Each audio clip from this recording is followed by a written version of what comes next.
Welcome to the May 11th regular school committee meeting in the Nashoba Regional School District. Calling the meeting to order at 6 o'clock. First item is citizens' comments. Do we have any citizens? No citizens? Okay. We do not have our student representative here either. So, third quarter financial report. Mr. King. Thank you. The financial trends, as I stated in the memo, in the third quarter continue to appear to be positive. The salary trend appears to be much more positive than last year when we had the run with employee leaves and things like that, which resulted in many more extra double payments for positions than we've had in the past. And that seems to have went back to a normal level. It is shrinking slightly after some recent reviews, but as I discussed with Mark a little while ago, and in the Finance Committee meeting, I do believe it will still be a reasonably substantial salary surpluses this year comes to a close, and that would therefore allow the projections which I had made during the budget process regarding our potential surpluses for the year to still remain on track, I believe, overall, despite, as I say, slightly negative trending in the last quarter. Facilities overtime is a concern. The reason for this is very simple. We have long-term injuries and illness on our staff. We have 4 people who are out of our 26 people, so it's a large percentage of our staff. The impacts overtime or extra pay significantly. We essentially are paying for 2 different things: some custodial overtime to fill back the hours, some of the hours aren't filled, and hired 1 or 2, I can't recall right now, temporary employees, substitute employees, essentially, who are filling in those positions for that period of time. That the advantage of when you can find a substitute temporary employee is obviously that first of all, we get somebody fresh, we're not burning out our people, and secondly, we don't pay overtime, we pay actually a slightly lower rate to that.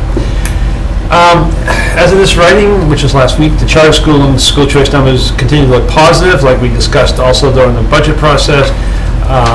School choice doesn't look quite as positive because there was a late report by one district, so that surplus maybe not as large as it appeared overall, but overall I still think district-wide surplus is still going to be okay. And we'll continue to monitor that, of course. And at Mark's request, I'm going to have an update on that next week at the Finance Subcommittee. Employee health insurance continues to look strong with a surplus there. Special education transportation, it does have a surplus, as again discussed in the budget process, which we started to anticipate last quarter. The deficit in special education in out of district tuitions continues to be, I believe, in the area of around $200,000. That's the latest projection I have from the special education department, and that's generally remained in that range most of this year. So that's about what we were anticipating, and it seems to be on line with that. Well, let him finish. Go ahead, George.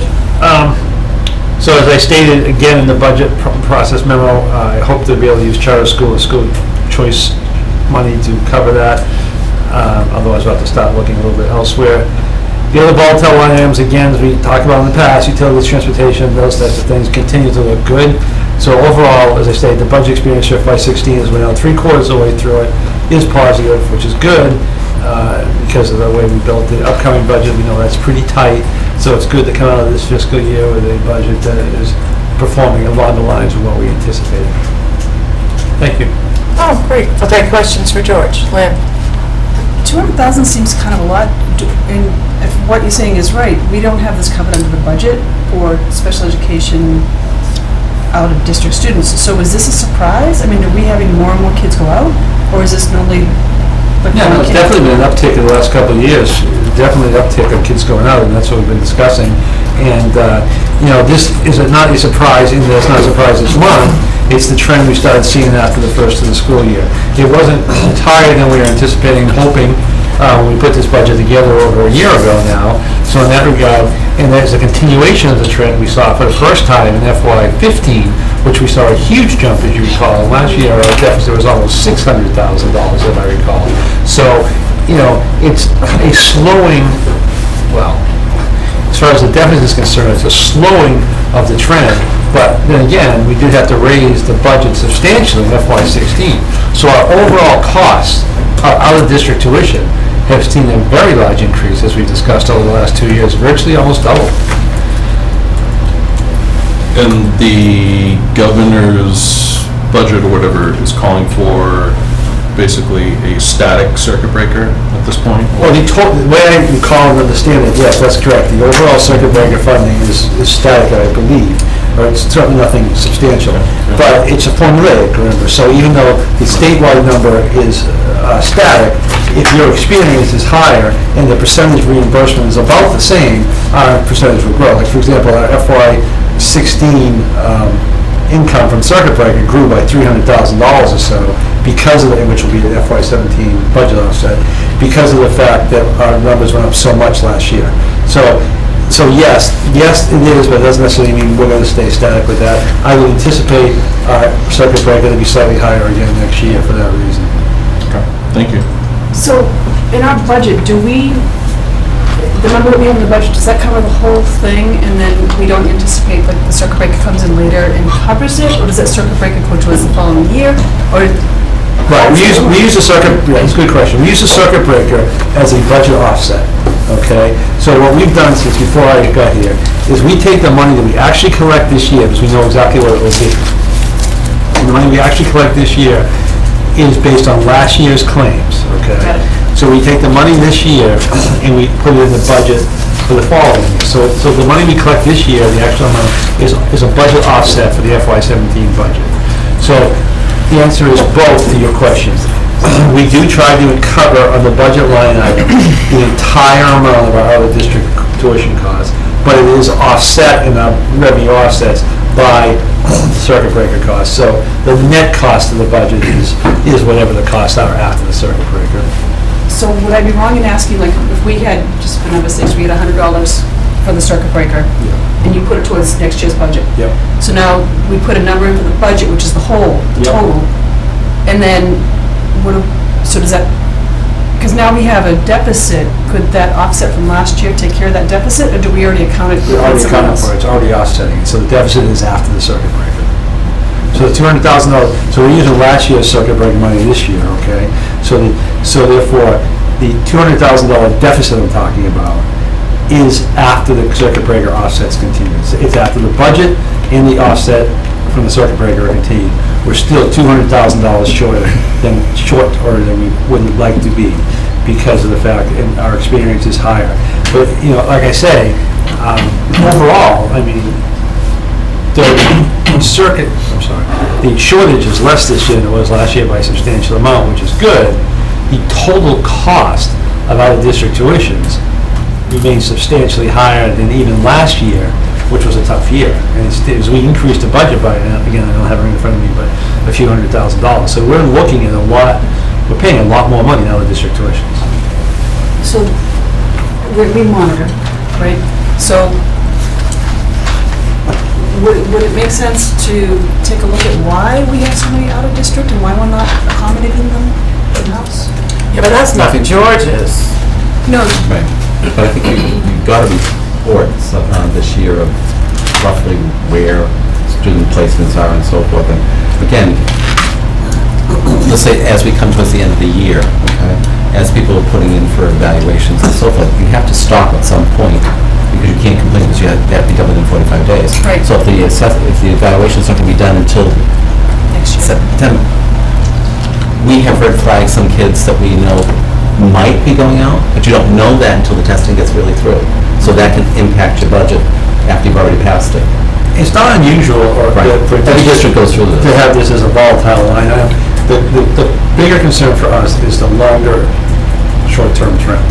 Because the unusual thing that we had was for the first 8 or 9 years I was here, we had virtually never had a problem in this line. It never went up, it never went over. So the problem, the concern I think we're looking at, need to look at a little bit, like Dr. Bates said, there's sometimes just nothing you can do about it either, is that the large increase over the last 2 or 3 years, that's been certainly outside of normal experience, and that has had some budget challenges to it. George, on the ice time for the hockey, because you know I'm going to come back to this at some point. Yeah. It's at the bottom of the document on page 11. Okay. Can can you explain to me what's going on there? I'm not sure I'm getting it. So 26,260 was what was budgeted for this year, right? Okay. And we're at 27,233, but 58 was encumbered. Can you explain? I'm not getting that. Well, I don't know, I can't answer specific to that line item, but I believe the amount of ice time, as you stated, was budgeted. The 27,233 shows what has been expended to date, and the 5,842 is the additional expended, anticipated. So it's going to be over budget by $6,815. So I mean, I don't even know how we address this, but I mean, we budgeted a certain amount. Why would we assume anything more than what we budgeted? Especially for an activity where typically the students cover any overage above what the per student fee is. Why would we automatically take that money out of the budget? Because I mean, Well, we take the money out of the budget. The only place we can spend the money is out of the budget. We then reimburse the budget, so to speak, through the offset, through the athletic fee. But the reason it went over budget, I believe, and again, I have not checked into it, is because of the, maybe I checked into it back in the winter, I remember talking about this, but it's because of the length of the season. Because the season went about 2 to 3 weeks extra, because they won the state championship. So therefore, there was more practices and ice time than normal. I get that, but I mean, I don't want to pick on that sport, Sure. and it's kids are involved in it, but I mean, we budget for something. If it goes over, why do we automatically assume that the budget has to cover the expense? Well, there's no other way to cover the expense. Well, there is in other sports, because the parents pick up the bill for anything. Well, there's two issues, though. It's picking up the bill, and it's how we account for it. So even though we charge people and get reimbursed for it, we still have to pay it out of the budget. We don't take that money and put it in a pile and write a check off the money. We write the check off the budget, and then the But payment. the money's already been collected, so you're not going to get any additional money to offset the cost of that, Well, I don't know. right? Because they've already collected the fees in order for the season to just about be over. Right, but the fees were based, and again, I don't, The fees were based on a certain number of No, days of ice for ice time. but they were based on the full amount. They were based on the full amount. They weren't based on the budget. They were based on the actual expenditure. But the fees really, no, the kids' fees were not based on the full cost of the sport. The kids' fees were lower than the full cost of the sport because the budget is covering $27,000 at this point. No, I want to look this up because I get confused a little bit as to what ice time we pay and what ice time the kids pay for. I believe you pay for game ice time and the kids pay for practice ice time. You may be more familiar specifically with it than me. But whatever part of the ice time that the kids cover through their fee, okay, even though they're covered by their fee, the expense is shown in the budget figure. Because remember, with a couple notable exceptions that we've talked about and we'll work on, like extended day, all the money we spend, no matter what the source of origin of revenue is in the budget. So because we try to show everything we spend, okay? So even though someone's reimbursing it, look at the bottom line of athletics, $620,000, okay? Right, a couple lines below the hockey number. That is the entire budget, but it's not the, actually go to the left of that, I'm sorry, the $805,174. That is, that's the total budget, but then you see next to it, $185,000 of it is offset. So the $805,000 has the entire amount. So that's including the revenues. So that's the same types of things. So I need to find out, I can find out specifically for you. Yeah, I think we need to, I mean, for the finance subcommittee, I want, would you guys look into these, the sports, because how many sports does the budget cover the expense? Does the district cover the expense versus the traditional way that it's happened through participation fees, and everybody pays $150 per sport per season.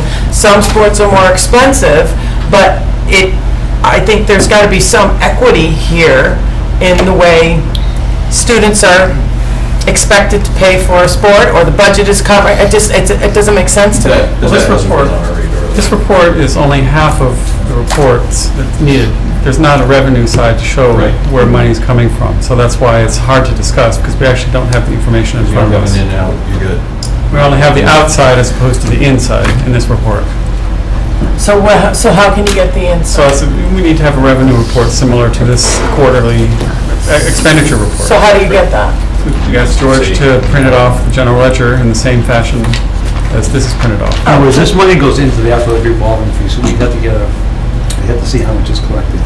Which we did, just so you know, we requested 3 enterprise accounts, which we believe are coming, and one of them is the athletic fees, the rental fees and everything, so that we understand, because that's been outside the scope of the budget, as far as the budgetary process. That, food services, and... It was extended day. Extended day. It was custodial revolving, extended day, and food service. Okay. And so we asked for 3 years so that we can go back and just get an understanding of this, because we haven't really had a window in this. So I can tell you that this is going to become, this isn't just me talking, this is going to become a big hot button for parents who are paying for students additional fees in sports that they are covering, that the school or the district is not covering. So can you guys look into that? The very thing that you're talking about, in my mind, it says one of 2 things. Either when budgeting, the budgeting needs to be done with the assumption that there is going to be a postseason play. Yep. And then you have monies that are returned at that point, right? Or, quite frankly, since it affects the budget, that might be something, since it's extraordinary, that might be brought to the school committee and just say, hey, we're on the way to state championship, we're going to need this and this. I hear what you're saying, but what I'm saying is, I get it. is it fair that the district covers the cost of select sports That's a separate thing. versus I get that. fairness? That's my concern. And we'll have visibility into that. Okay, thank you. So Mark, you'll take that one? Sure. Okay. All right, any other questions for George? Nope. Okay, let's move on. Old business, and really, we've got a slew of policies, so Nicole, I'm going to turn it over to you. Okay. Well, the only policies that are up tonight are the second reading of the policies that we read first reading 2 meetings ago. These particular policies, when we went over them on the 27th of April, there was no big changes that I felt needed to go back to the policy subcommittee. I do want to point out to Neil, because he was not here on the 27th, that the policy...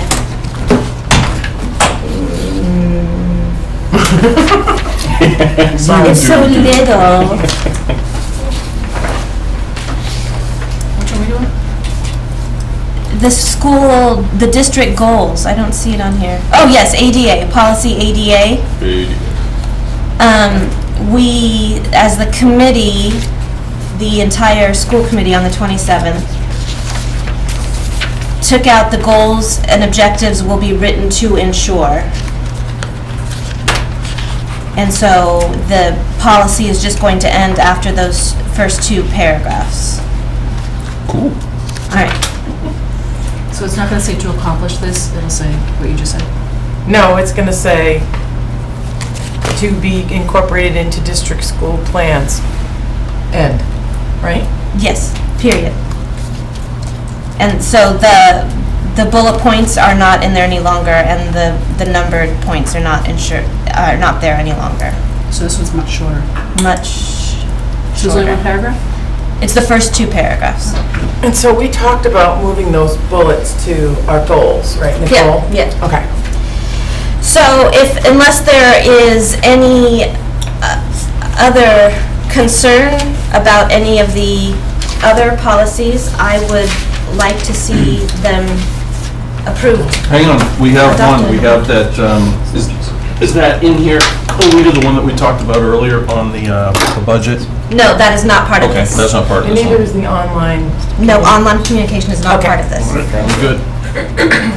It is just this list here. This is a good list. Kind of impressed. All I right. have one Yeah, question for the graduation requirements. I was trying to get a sense of how the state requirements match our policy, and I did look at the webpage that you Yep. suggested and wasn't really able to relate our internal stuff to what the state requires. I was wondering if you could speak to it informally. Not without, Not right now, he needs some time. So perhaps a future opportunity. I'm fine with the policy as stated. Oh, okay. God, I love those words. All right, so anybody else have any questions, comments on any of the other policies Nicole's put forward? The graduation, you discussed what we did with the graduation. Yes, requirements. Perry was here and he went through and he compared old policy to new policy and yes, And we had guidance in on it, too. yes. This- Well, we had guidance in on it.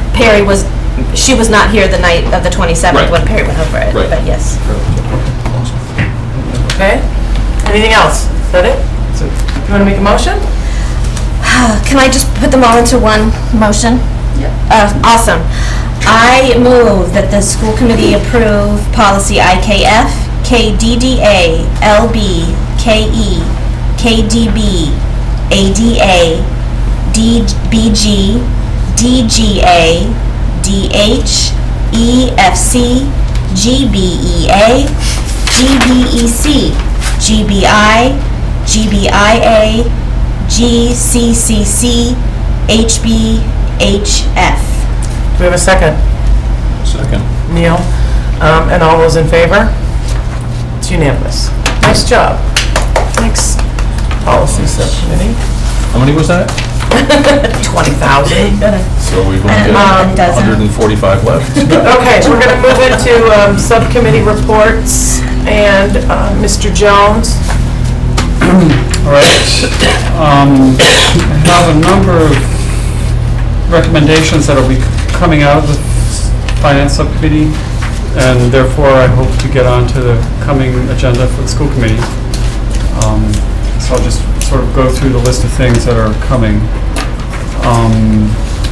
So some of the recommendations that we've sort of gone over is that there's a recommendation that we go ahead and engage an auditor for this fiscal year. We've been a little bit delayed in advertising that, so that's one thing. There's a recommendation that we move forward in asking the member towns to select a municipal representative for collective bargaining.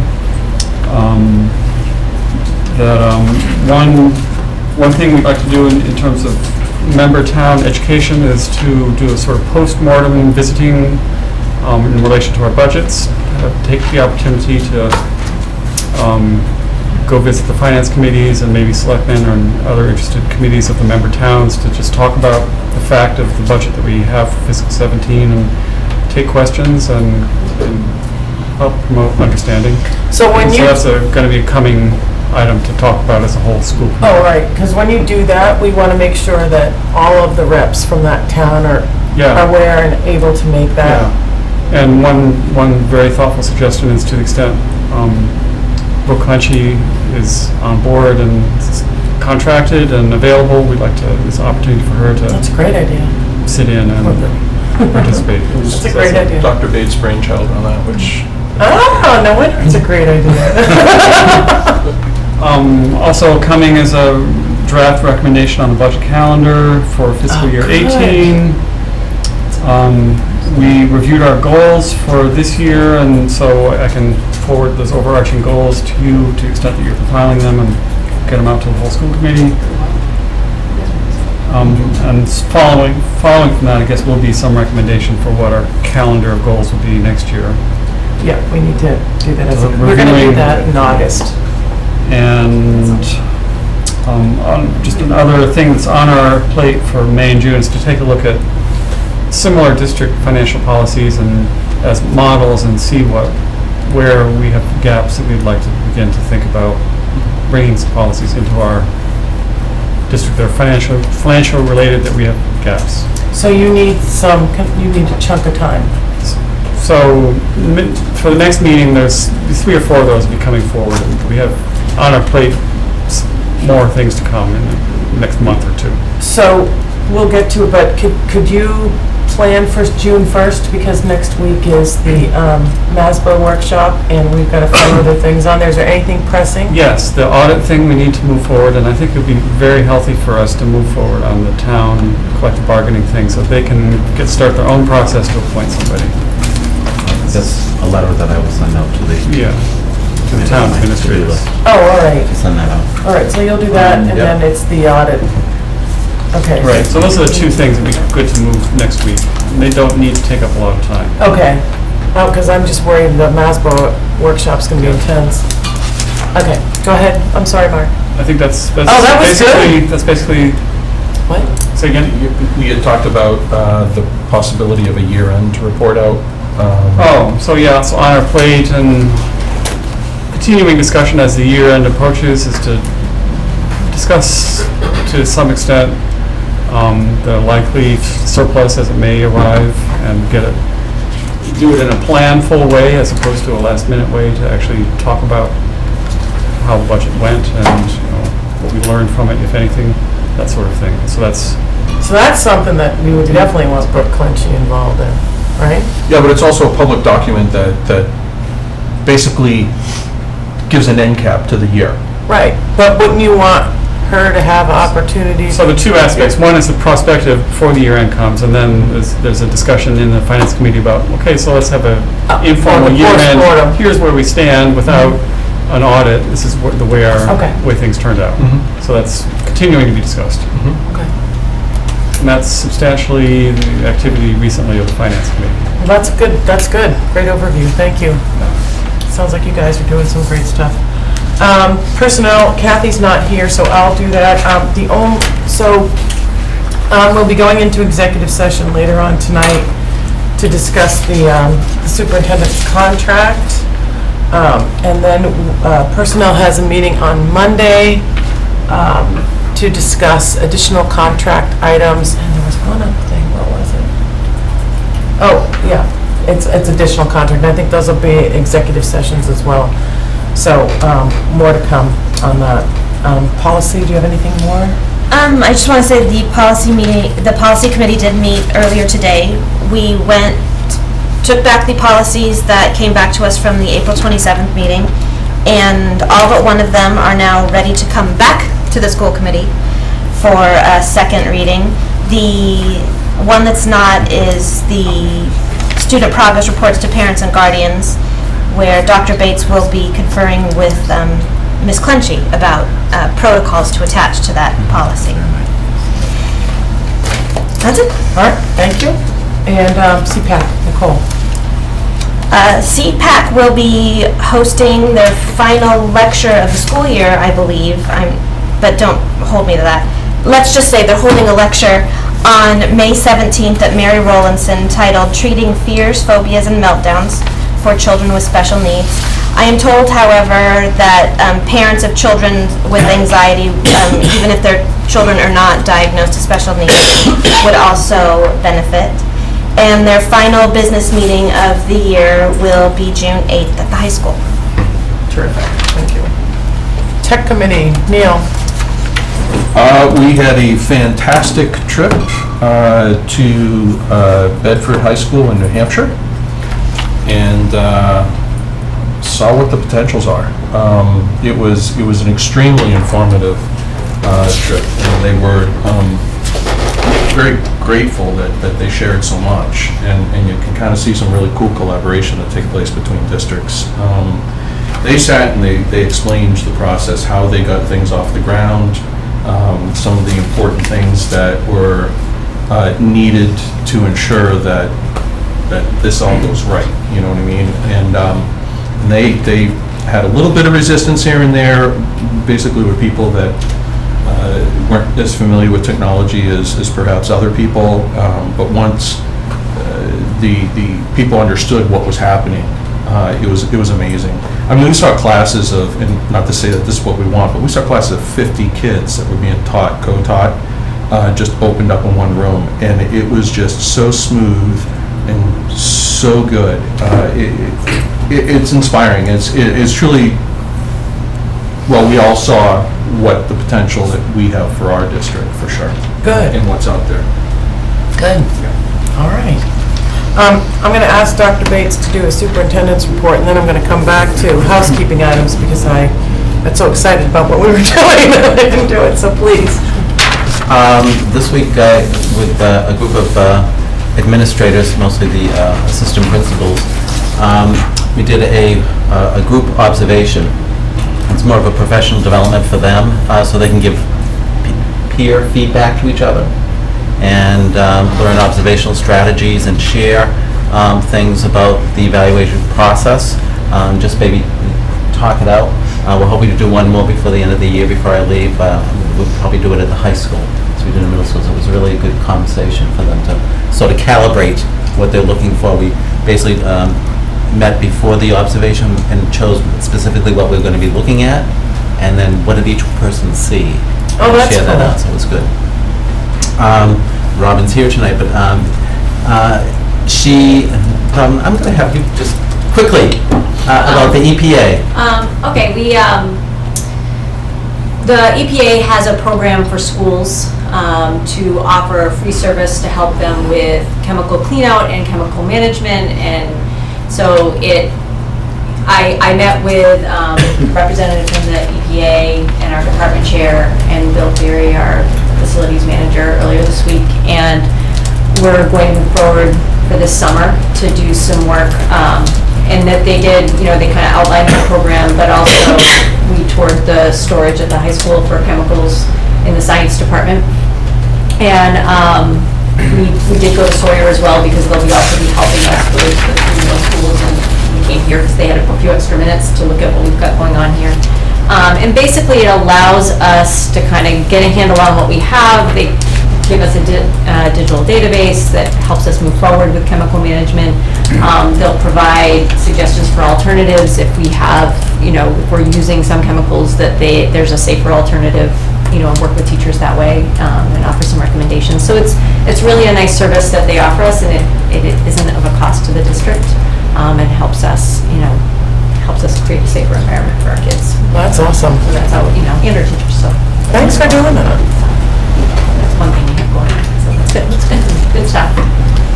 Also included Bill Cleary. As you know, I'm sure a lot of you have heard in the news about the lead in the school drinking waters and so forth about a lot of districts. And so the Mass DEP has sent out an RFI to all the school districts and offering to help school districts. Bill is going to apply for it. We may not qualify for it because we do our monthly testing anyways through Whitewater. The only town is Lancaster because it has town water and so forth. So, but they do still do testing at their sites. But Bill had put together this memo about facilities and the levels and so forth, and this was passed out at our leadership team meeting today, so all the principals and building managers have them, and I told them to, they can put it on their websites or send it out to parents and so forth, and we'll put it up on ours too. Oh, that's great. So it gives all the, Whitewater, I'm very familiar with them because we had them in Boxborough, who always did the monthly testing in all the buildings, so especially when you have well water. So, but we're fine right now. Okay, good. Good. Let's see. On April 9th, I don't think many of you knew this, Laura Dwyer, who's our coordinator of Enrichment and Extended Day, accompanied our group of young ladies, which were called the Legal Ladies, to their first mock trial in New Hampshire. They're middle school students, and the case was around criminal hacking conspiracy. And basically, Laura has worked with them on this to prepare students to understand the justice system and realize that they can have power in their voices and embrace their civic responsibilities. And the young ladies that participated were Delaney Meehan and Grace Wang and Eliza Wachtel and Elizabeth Carpenter and Madeline Powers and Zoe Birnbaum and Isabel Nugent, Audrey Schwartz, and Alana O'Brien. And Delaney Meehan won the Best Witness Award. So it was a great experience for them. And this was done on a Saturday, and so they really had a good time. And they do have one young man who is part of the group, although he didn't participate, so that's why when they went up there, they were called the Legal Ladies. So, so they had a good time with that. And also, Robin can talk to this too, but Nashoba Regional School District was one of 9 school districts who were awarded what we call a collaborative grant by the STEM Education Center at WPI in collaboration with the Central Mass Alliance for Secondary Science Educators, who are offering a science and engineering course that focuses on the practice of modeling physical science concepts and basic assessment literacy. And with this funding from the Massachusetts Math Science Partnership Program, Nashoba will have the opportunity to send 2 middle school teachers and 2 high school teachers for this participation, and they have the opportunity to earn 45 PDPs upon completion of the course, and then an option of gaining 3 graduate credits. So, wow. Robbie, you can quickly talk to that? Yeah, it's a nice opportunity. This is one of 2 MMSP grants that we're part of. I think we mentioned the math one earlier. We're in the 2nd year, so that will go on for another year. So that's provided some professional development for our elementary and middle school teachers around math. And this is part of that same program with the state that we partnered with. Well, so there are 9 of us total, 8 other districts, and put together. We wrote the grant application, and part of it is you have to partner with an institute of higher education. We partnered with WPI, and it's really to help teachers with the implementation of the new science standards. So the goal is really, it provides some content PD, it also provides practices PD. They can also bring that back and, working with theirs, and it also provides the opportunity for collaboration with teachers from other districts, which is really nice, and their leadership. So that was, that's a great thing for us as well. That is a great thing. So how do you choose the teachers that are going? Well, it depends on who wants to go. So I think that right now, we just actually got word yesterday, so it hasn't even gone out to teachers yet. So depending upon, how much interest we have, we'll want to make sure that we have teams that can collaborate. Part of the reason why it was chosen for physical science is because the physical science standards have application really in all courses in some way. So it doesn't necessarily have to be a physical science teacher. It could be a biology, so it has broader application for teachers. So that's a good thing as well. And can I ask you, the legal ladies, how did the kids get involved in that? How did they find out about it? That's not Robin. That was for extended day in enrichment. So it's through the enrichment program or extended day. So they can sign up through that process. So there'll be the flyers that go out to the Yes. families and Yep. so they Sure. Yep. Are you good? I'm done. Thank you. Thank you, Robert. Does anybody have anything notable for correspondence? No? And we'll consider the minutes for May 4th approved through the consent agenda. I've got a couple of housekeeping items. One is that we have 2 members. One is, she's not here tonight, Jennifer Leone from Lancaster is graciously stepped up to wrap up the final of a 3-year term for a seat that was vacated last year around this time. So she's already been sworn in, she's ready to go. Jennifer was a select person in Lancaster. She serves on the Minuteman School Committee, and I am absolutely thrilled that she's coming, so she'll add a lot of value. And there was another Lancaster person who won the election, and we're kind of working out some of the logistics right now to get her sworn in. So hopefully that'll move along. Lynn, congratulations. Lynn Coletti earned her seat back. You're not getting rid of me for another 3 years. And I think that's it on those. So the long-awaited MASBO report is in the House. Dr. Bates has received hard copies of the MASBO reports for all of us. So here's what we're going to do. Tomorrow, the report will be put online so that anyone who would like to review it may. I would ask all of you, since we're having, and this is it, so it's sizable, there's over 80 pages in it. I would ask each of you to please read the report in its totality for next Wednesday. And then you're going to get an email from me, because I'm going to go through the report and divvy up the sections and ask you to take one or two sections to dig into deeper. I'll give you a format, a grid, so that you would own that section, and then when we get together, I'll ask you to send me the grid that's completed, probably by Monday or Tuesday morning, and then you'll report out on those sections so that we can start to identify the areas that we need to address, and though that final document will be turned over to the superintendent for him to take next steps on, okay? So don't read it now. Close it, please, because we have to go into executive session. I know, Neil's dying to read it. But I promise that you get to go to sleep with it tonight. So please look for the document, and it's really important that you do the work before we come into the meeting next Wednesday. Next Wednesday has to be a really focused working session so that we can get through the whole thing, okay? Pardon? That's all public? It will be public, absolutely.